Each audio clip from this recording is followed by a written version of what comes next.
Colin Davidson, you are a local councillor for the local area for London Links and Levenmouth, is that correct?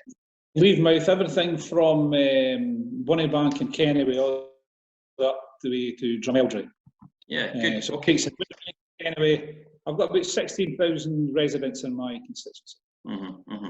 Okay, so if you were to put out a message to your residents just now about the situation, what would that actually be then? I would say that we're in uncharted waters, very challenging times, very stressful for a lot of people, frightening, but at the same time, the response from the community and from the different agencies, voluntary agencies, council, has been very, very positive. It's been extraordinary the way that people have came together and rallied round and put themselves before put the community before themselves. It's extraordinary. Yeah. What do you think are the key points that we need to do as a community to move forward and work together? What are the main things you would think? I think trust. I think trust in the authorities has to be at the core of everything that we do. There's been a huge amount, and quite rightly, there's been a huge amount of suspicion and distrust around the political system for the last decade, and certainly since the bank crisis. But the politicians of all different parties, with the odd exception, are trying very hard to get the message across that we need to work together. It's no time for myth or rumour. We really need to be looking for strong leadership from our governments, our respective governments and local politicians. And I think if we can get that, then I think people, if they can trust these people, then I think we'll get through this. But I think we need to ask people to trust us. And in terms of our local community, is there we had spoke about this previously about local heroes. Is there people that stand out to you in the local community that actually, you know, that are local heroes and over a period of time, I think personally, I should start acknowledging these people. Who do you think that would be? I'll be honest with you. I think it's every single individual who's working in the health service. I think every individual who's, and I'll be honest with you, an area that we often neglect and forget about is the people who are working not just in the care homes but are delivering care to the elderly in their homes. You know, the care providers. Without them, these people would be in serious trouble and probably end up in residential care, and we often forget. And they're often some of the most poorly paid individuals we have in our community. Yet they go out. And I think they're heroes. I think the NHS, the police, I've got to be honest with you, our local community inspector, the new guy that's just in post, and our community sergeant and our 2 community officers have really went out on a limb to ensure that employers and individuals and different agencies are kept informed by the government's guidelines on movement and what they should be doing and what they shouldn't be doing. It'd be very easy for the police to sort of adopt an approach where, look, we're the authorities and we're telling you, the community inspector Paul Gillespie and Craig File, the community sergeant, are very much about let's get out into the community and ensure that people are adhering to the guidelines, but we're not here to be seen as a force that is going to clamp down on people. We're going to encourage people to adhere to the guidelines. And I think going forward, when this is all over, I think there has to be trust in politicians and there has to be trust in the police. And I think more than anything, we seem to be seeing evidence of that. And I think that's hardening because people have lost so much faith in the system, yet they're having to turn to the system. And I can just give an example of that. The churches have been playing a major role behind the scenes in coordinating the voluntary effort. Now, again, at a time of great crisis, it seems to be the churches that rally around, and they've got a huge network of volunteers in place anyway. But they come to the forefront and offer support. And I think people trust the churches and trust the church leaders in a way they don't trust the politicians. And I think that has to be recognised that, and I'm not going to name them because there's different religious bodies within the community, but the Baptist Church of Scotland, the Catholic Church are all working together to try and support the communities. And not just the church communities, the wider communities. And I think that has been a real bonus for us. Yeah. How do you feel about the contribution that the shopkeepers are making to the local community? again, let's be honest, and I think that's not just the shopkeepers. I mean, if you take the shopkeepers and the supermarkets, my own son is an engineer and works in one of the major supermarkets, and he really is out there every day along with other people, putting their lives on the line in terms of going into environments where the probably is the highest risk. You go into a supermarket and there's 1,000, 2,000, 3,000 people a day visiting it, along with public transport. It's probably the most high-risk area because we don't know what people's personal hygiene is like before they arrive there.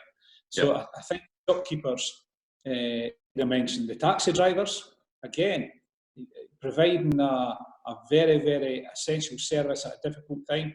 Local taxi companies have offered huge amount of support behind the scenes by saying they'll pick up medicines, they'll take people who have got essential jobs to their place of employment free of charge. So the shopkeepers, taxi drivers, taxi companies, again, providing a fantastic service. But see, the local shopkeepers, I think we need to get this message out.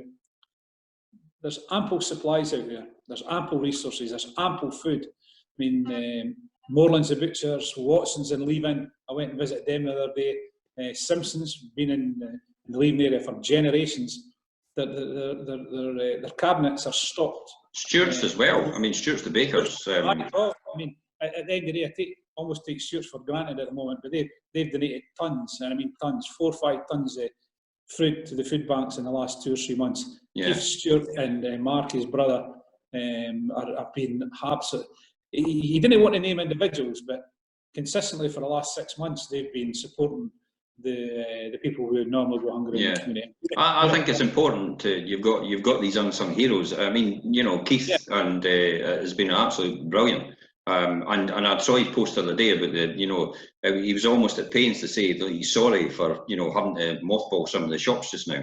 But he's keeping some of the essential services open, which are combined with the butchery, to make sure that the community is still served.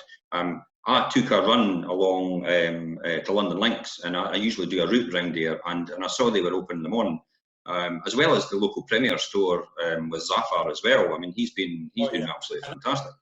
And Andy down in Lower Largo. Yeah, I noticed Andy was there as well when I was round on my run.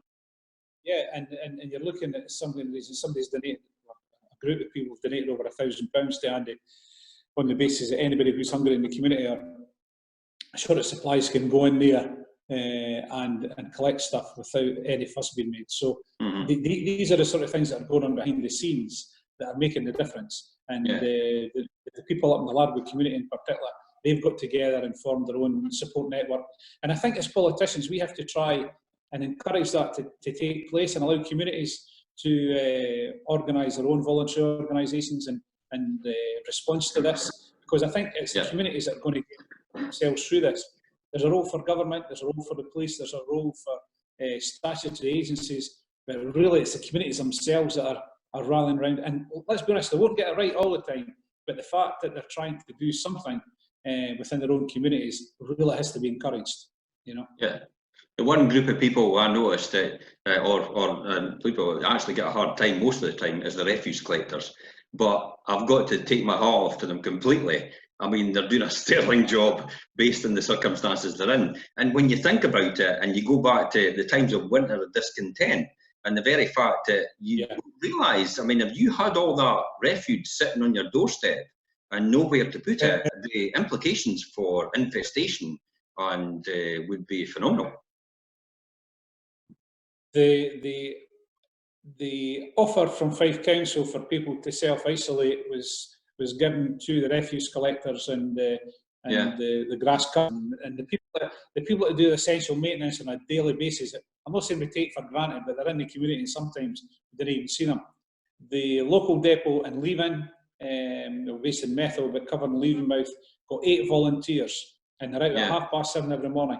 And one of the things I've asked in my Facebook post is saying to people, look, try not to use the public bins if you can. Take your stuff home, because we might not be able to continue to cover us. But these guys are out there, and women, and emptying these bins and keep us free for disease, because if the birds and the rats get into this and start stripping out bins and creating debris fields, then before you know where we are, it's going to help disease and virus spread. So again, I think these people behind the scenes producing an unselfish attitude and getting out there and doing it without looking for any praise for anybody. These are the unsung heroes. Sounds like a similar person I'm just talking to the now. Well, I mean, let's be honest, Colin. I mean, I know you wouldn't take this, and you don't like people to say that, but I mean, you are typically an unsung hero. The fact that I know constantly, on every occasion, you'll go above and beyond the call of duty every single time to make sure people have what they need in the community. And I can't, you know, I take my hat off to you for that completely.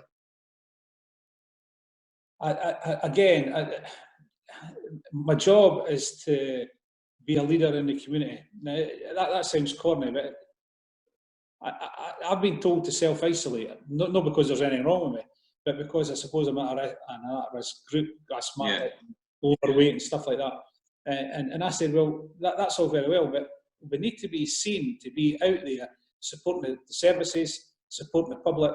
I think people want to see the politicians out in the streets, talking to people, practicing social distance, make sure they're practicing good hygiene. But it's not a time for shrinking violence. And I agree. I think that any encouragement we can offer to the different agencies, to the public, to the voluntary groups. I'm not a local hero. The local heroes are the people who are actually out there doing the job. My job is just to try and support them and bring a sense of normality. I mean, I was doing the high street on Saturday morning, blaring at people, talking about the bins and hardships we're facing and bits and pieces. And I got the impression, I was pleased to see them, and I got the impression that they were pleased to see a local politician actually out and about, again, practicing all the right stuff, social distances and so on. I think our job is to get out there and support people, and I'm not doing any more than I think a lot of other people are doing. But thanks very much for that. But again, I can say the same about you and the sort of work that you've been doing behind the scenes for many years to try and support your community. So no, I think we're all playing our part, and some more than others. But I would certainly put myself in the lesser character. I think there's people doing a lot more than I'm. However, we're making progress. And I mean, when I come off this call, I'm going to be going out to a local farmer and asking him for a ton of tatties. He won't. He'll certainly support us with that. And I'm going to Diageo to ask for 1,000 boxes. They will give us that, but they didn't want public recognition for it. No, and I think that's what makes people the unsung heroes. But I think the whole point of what I'm doing here is actually to highlight there is all these people round about there, and to actually use these people for their services because of what they're doing. The unsung heroes don't want the recognition; they just want to work in the background, and that's fine. But I think, as me personally, I think I should be supporting them and what they're doing in order to elevate, to get them to get better results. And even for themselves as well. I mean, again, I go back to local shopkeepers. These guys are and women and gentlemen and all the rest of it, they're out there doing what they need to do in order to get vital supplies to our local community. And it's no easy because they've not got the huge marketing machines that Sainsbury's and Tesco's and all that have on television. So people often forget they're on their doorstep. But it's like what you said, there's an abundance of supplies in these local stores. So that, when they go to the shelf and they take the picture of the empty shelves in the supermarket, it's the local shops got them all. They're all there. So if there was any message I could give to anybody personally, it's shop local and go to your local suppliers. Don't run away and immediately think that the supermarket's going to have everything. You're right, and I think if people will say, oh well, you go to the local shop and the bread's 10 pence a loaf dearer, right, we accept that because they don't have the same turnover as the Asda's and the Tesco's and so on. But with the same token, you're not having to go through to Kirkcaldy to a supermarket and spend money on diesel or petrol. So come on, it makes good sense. It's also good exercise for you. Tie it in with your exercise when you're going to the shops and you put something into the local economy. And I think that's important. I think one of the good things about this is people are when they are out and they're practicing social distance, people are talking to one another, and that's something that we've not had for maybe 2 or 3 decades. And we're using the technology at the moment. But Facebook, people are hiding behind Facebook and so on, and using Facebook where they could be talking to their next door neighbour. I think that this crisis has brought people metaphorically closer together. And I think that's that's the silver lining in this particular cloud, that people are now talking to one another and knowing who their neighbour are 3 doors down, where traditionally and recently people would come in at night, close their door, and would need more to find out who their neighbour is. So it's certainly a plus point. But I mean, Levenmouth is a special place. It's not just uniquely beautiful in terms of the resources we've got, but the people are, to me, some of the finest in the world. And I think this whole crisis is bringing that out. And I know when I bring the Americans here, and kind of spoken before about the people who are opening the new golf course just past Largo, they couldn't believe the quality of the people, the quality of the produce that we have here, and the scenery and the resources that we have. I think sometimes we take it for granted. That's the exact phrase I was just about to say.